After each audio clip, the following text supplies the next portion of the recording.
KSFE staff association CBC Warrier അനുസ്മരണം നടത്തി. വിദ്യാഭ്യാസ പുരസ്കാരങ്ങളും സമ്മാനിച്ചു. കരുനാഗപ്പള്ളിയിലാണ് അനുസ്മരണം സംഘടിപ്പിച്ചത്. KSFE staff association CITU Karunagappally മേഖലാ കമ്മിറ്റിയുടെ നേതൃത്വത്തിലാണ് CBC വാര്യർ അനുസ്മരണം സംഘടിപ്പിച്ചത്. SLC+2 വിജയികൾക്കുള്ള വിദ്യാഭ്യാസ പുരസ്കാര വിതരണവും ഇതോടനുബന്ധിച്ച് നടത്തി. KSFE-SA CITU general secretary S. Muralikrishnapillai ഉദ്ഘാടനം ചെയ്തു.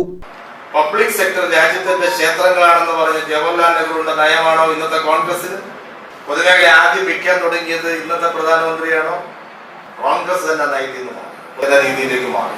അപ്പോൾ ഇത് നമ്മൾ നേരിടുന്ന ഏറ്റവും പ്രധാനപ്പെട്ട ഒരു ക്രൈസിസ് ആണ്, ഒരു പ്രശ്നം. അങ്ങനെ ഒരു ഗവൺമെന്റ് ഒരു ക്യാബിനറ്റ് തീരുമാനമെടുത്ത് KSFE-യെ മുതലാളിക്ക് വിൽക്കാൻ തീരുമാനിച്ചാൽ പാടില്ല എന്ന് പറയാൻ നമ്മുടെ കൂടെ ജനലക്ഷങ്ങൾ വേണം. വിശാഖപട്ടണത്ത് ഒരു പബ്ലിക് സെക്ടറിനെ വിൽക്കാൻ തീരുമാനിച്ചപ്പോൾ ജനങ്ങൾ അസംബ്ലി ചെയ്തു. ഇവിടെ ഒരു മുതലാളിയും കയറാൻ ഞങ്ങൾ സമ്മതിക്കില്ല, ഞങ്ങളുടെ സ്ഥാപനമാണ് ഈ സ്ഥാപനം, ഒരു മുതലാളിയും കയറാൻ സമ്മതിക്കില്ല പറഞ്ഞ് ആ സ്ഥാപനത്തിന്റെ 4 വശത്തും ജനങ്ങൾ അണിനിരന്നു. പട്ടാളക്കാരും തോക്കുമൊക്കെ വന്നെങ്കിൽ ജനങ്ങളെ എത്ര പേർ വെടിവെച്ചു മുതലാളി വാങ്ങേണ്ട.